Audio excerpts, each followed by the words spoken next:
నమస్తే మిత్రులారా. తెలంగాణ రాష్ట్రంలో మరొక ఎలక్షన్ అయితే రాబోతుంది. లోకల్ బాడీ ఎలక్షన్స్ 4 విధాలుగా జరుగుతాయి. ఒకటి జెడ్పీటీసీ, ఎంపీటీసీ, సర్పంచ్, కౌన్సిలర్.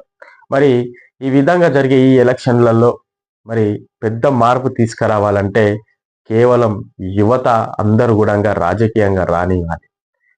ఎవరో దగ్గర మోకరిల్లే బదులు ఎవరో ఇచ్చే పైసల కోసం, ఎవరో ఇచ్చే మందు తాయిలాల కోసం ఆశపడకుండా యువత నీతి నిజాయితీగా సొసైటీని, సమాజాన్ని, గ్రామాన్ని, మన ప్రాంతాన్ని కాపాడుకోవాలంటే రాజకీయంగా మనకున్నటువంటి ఒకే ఒకటి మన రాజకీయ ఎజెండా. అది ఏ పార్టీలో అయినా సరే, ఇండిపెండెంట్గా అయినా సరే కానీ రాజకీయ పరంగా యువత రాణిస్తే ఖచ్చితంగా సొసైటీ అనేది మార్పు చెందుతుంది. నువ్వు మారాలంటే ఫస్ట్ నిన్ను నువ్వు ప్రొటెక్ట్ చేసుకోవాలంటే నువ్వు మంచి విద్య పొందుండాలి, ఒక మంచి జాబ్ కొట్టాలి.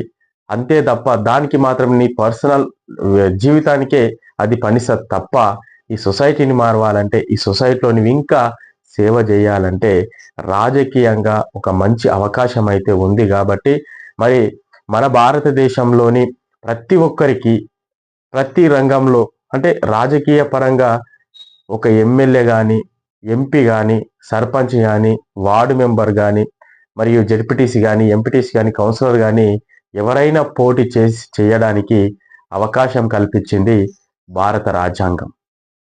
కాబట్టి ఎందుకు కల్పించింది, మనకు ప్రతి ఒక్కరు పోటీ చేయడానికి అవకాశం ఎందుకు వచ్చింది అంటే సమాజం పట్ల, సొసైటీ పట్ల ప్రేమ ఉన్న వ్యక్తులు మరి ఈ అవినీతి రాజ్యాన్ని చూసి ఈ అబద్ధాల మాటలు వినలేక, ఈ అబద్ధాల పథకాలు మరి ఏదైతే కాంగ్రెస్ ప్రభుత్వం 6 గ్యారంటీల పేరు చెప్పి అధికారంలోకి వచ్చిందో, ఇప్పుడు వాళ్ళు అబద్ధాలు చెప్పి అధికారంలోకి వచ్చారని కూడా తెలంగాణ రాష్ట్ర ప్రజలకు మరి అలాగే యువతకు కూడా అర్థమైపోయింది.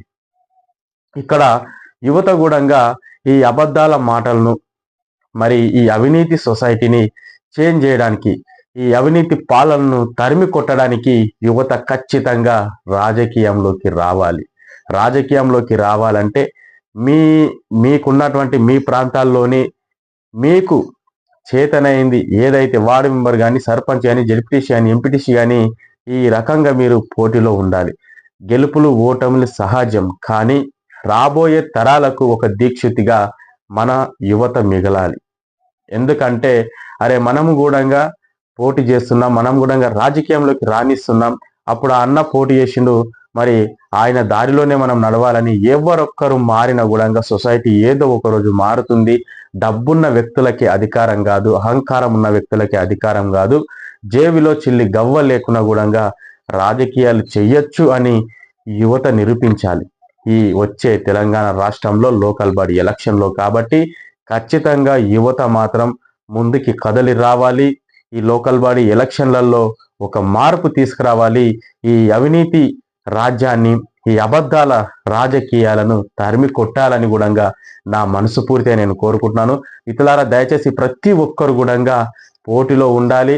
అందరూ కూడా ఈ రాజకీయ పరంగా ఎదగాలని కూడా నేను నా మనసు పూర్తిగా కోరుకుంటున్నాను. ఇంట్రెస్ట్ ఉన్న వ్యక్తులు ప్రతి ఒక్కరు కూడా జెడ్పీటీసీ కానీ, ఎంపీటీసీ కానీ, సర్పంచ్ కానీ ఎవ్వరు నవ్వినా, ఎవ్వరు చీకొట్టినా, ఎవరి హేళన చేసినా కూడా నీ గమ్యాన్ని మాత్రం నువ్వు మర్చిపోవద్దని నా మనస్ఫూర్తిగా నేను కోరుకుంటున్నాను.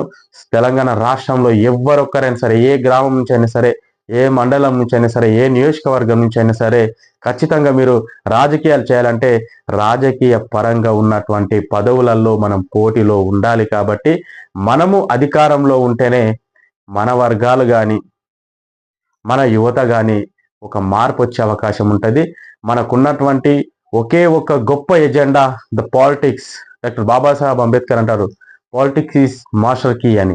అందుకని రాజకీయం మన చేతిలో ఉంటే, అధికారం మన చేతిలో ఉంటే ఖచ్చితంగా మన వర్గాలకు మనం న్యాయం చేసే విధంగా అడుగులు వేయొచ్చు. మరి అలాగే ఈ సొసైటీని కూడా మార్చే అవకాశాలు యువతకు ఉంటుంది. కాబట్టి దయచేసి యువత అందరూ కూడా ఆలోచించాలి.